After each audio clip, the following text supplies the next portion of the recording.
The top 3 habits that changed my life. Number 1, isolation.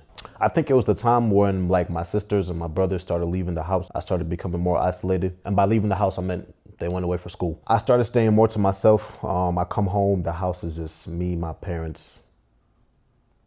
Yeah, I wasn't really talking with them. And it seems so funny thinking about it now because like I don't even remember what I was doing when they left. I was just in the house. Like everything happened literally in a blur. It was crazy. For me, I think isolation really helped me just because it allowed me to just be in my own space. It sounds broad, but being isolated kind of helped me figure out who I am and what I wanted to do and where I wanted to be. In a sense, it happened at a very young age when my brother started leaving around, my oldest brother, 7 years apart, so let me do the math. He went to school, he was 18, so minus 7, 11, 12. That's when the isolation period starts to happen. At that point, I was still in middle school, so I'm around people all day, every single day. But when I come home, I was just a totally different me. Like, and you know, when one brother left, then the following year, my other brother left. Then the following year, my sister left. Now I'm 14, 15, but that house is empty, so it's just me. And I'm just in my own space, just thinking, doing stuff. But I don't really mind it, to be honest. I was never one to go out to parties, mainly because like my parents, number one, very strict. But at the same time, I don't know, I might as well just give credit to my parents because when I think about partying, that's not even me. That's not my swag. Up until now at 22 years old, that's not my swag. But none of the partying, none of the pointless relationships, none of the dating a girl every 32 days, just me. I couldn't even play the game on the weekdays, so I was literally just by myself in my own head, in my own space. So it kind of just helped me figure out who I am, and I deviated from the rest. I'm not saying I'm different, but in a sense, yeah. And so that was like the spark. That was like the initial spark, like the initial fire that was lit within me. Obviously, no one else saw that besides me. You know, when I went to school, I was social with everyone. I was talking with everyone. You know, I'm cool with everyone, kind of like a chameleon because during school, I was playing basketball, but then I was also an honors kid. So I was in them classes with us quote unquote nerds, and then I'm hanging out with the jocks, whatever high school terms you want to call them. So, you know, I'm mixing and matching with every single group. But then just coming back home and being to myself in that isolation bubble I was in, just it kind of settled me down, and it kind of just helped me be at peace in a sense, just be more calm. Sometimes being isolated, it has a negative connotation because people think you're sad, depressed, whatever the case may be. But I don't know, for me, I just enjoy being in my own space. I'm staying out of trouble. You know, for me, I'm a YouTube kid, so I was just watching my YouTubers. I couldn't play the game, so, you know, did my studies and then just went on YouTube. And hey, it got me this far. Even till now, Friday night, I'm not really looking for the next party. I'm maybe just in my house watching a show. And I like it. And it's a habit that I'm probably going to continue going on with for the rest of my life. And of course, it's going to be adapting here and there, but I mean, that's what started everything. And I think that's what helped me get to the point I am at right now. So isolation, the first one.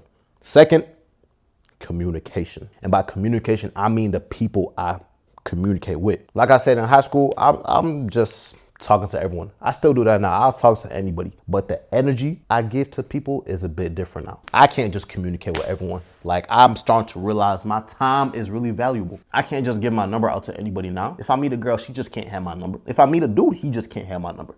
It's an energy thing now. So my communication and who I communicate with is very important. And I really just narrowed this down within like the last year, I would say. Maybe even a few months. The people I communicate with on a daily basis, I make sure who it is, and I'm very aware of it because I don't want to just be giving my energy to anyone. Not everyone deserves your energy.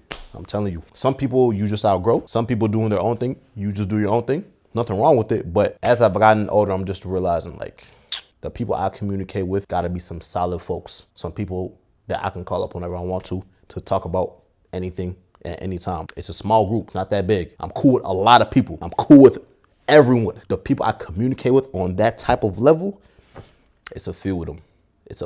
Cool with a lot of people, but it's a few I really call and talk to about some happy things, some sad things, whatever's on my mind, really. So being more aware of the people I'm communicating with, yeah, that was definitely a game changer. I can't give my energy to everyone. I'm not saying I'm the special one. I'm just like everyone else, but at the same time, I'm really not. You feel me? So watching who I communicate with, that was very important. 2, communication. Number 3, self-reflection. Isolation, communication, self-reflection. In a time like this where I'm just in my own solitude, my own autonomy, no one around me, I see 4 chairs, I see a water bottle, I see a TV, and I see a monitor. Nothing that can talk back to me. It's just me in my own space. At the end of the day, I just come back, sit down just like this. Only difference now is the camera's in my face. But if this camera wasn't in my face, I'm just reflecting. I'm just thinking to myself, number one, what are the troubles in my life? Like, what's something that's stressing me right now that I can control or I can't control? Because my mind, literally, the second I get up, it's a hamster on the wheel. It don't stop. And it's so annoying. I'll be at work trying to focus on one thing, then I want to do something else, then I want to do something else. I'm not an octopus. I only got so many hands. My mind be running like a hamster, I'm telling you. So at the end of the day, I just think to myself, what's stressing me?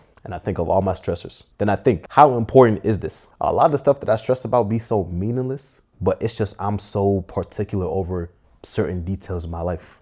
I want everything to be perfect to the T, to the stitch. I gotta realize, man, some things aren't just as big as I make it seem in this little dome I have. So that's one part of my reflection. Then on the flip side, I think, how am I even here? Like my life, I don't know how I got here. I grew up playing sports. I grew up going to school, taking a few tests, doing this and that. Like, I still can't believe I moved into my own apartment this year. And I feel like I'm still a kid. I feel like I'm still 18. I'm 22. I moved to a whole new city with a whole new job, with a whole new degree in a whole new year. Pretty much all at once. Like, I can't even believe all this. I can't even believe all this. Is crazy to me. Like, seriously, this is crazy to me. I'll be laughing every time I come home. Like, dang, like, dang.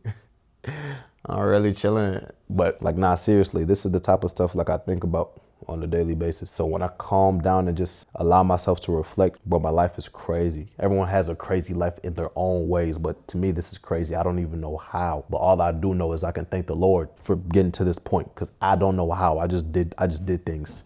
I just did stuff, you know, and I had the support of my family and the Lord, of course. So I guess that's how. That's my answer. But being able to just self-reflect on my life, and there's still a long way to go, but you done already came so far from whatever you was doing back in the day. Like, it's crazy. It's crazy. I can't even lie. And it just helps me become more grateful of the point I am in my life. That's why it's a habit that seriously helped me. Just becoming more grateful and allowing myself to settle down and actually live in the present. I'm so forward focused and forward thinking that I just can't embrace what's going on right now. Because to me, like I said, this is crazy. All of this is crazy. So being able to just self-reflect in my own space, in my own isolation, I should say, man, it calms me down. Seriously, it just calms me down.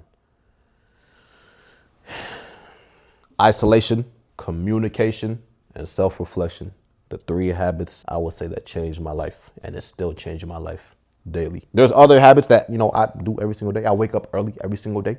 That could be a 4th one. You feel me? That changed my life. Because, yeah, man, I ain't even gonna talk about it because I said 3. So whatever works for you is whatever works for you. But this is what I found within my life that's really worked for me and helped for me. And I just thank God, man. Seriously. This is crazy. I can't lie. Like, this is I don't know if you really understand what I mean by this is crazy. Like, I'm alive. I'm alive right now in my own space. This is crazy.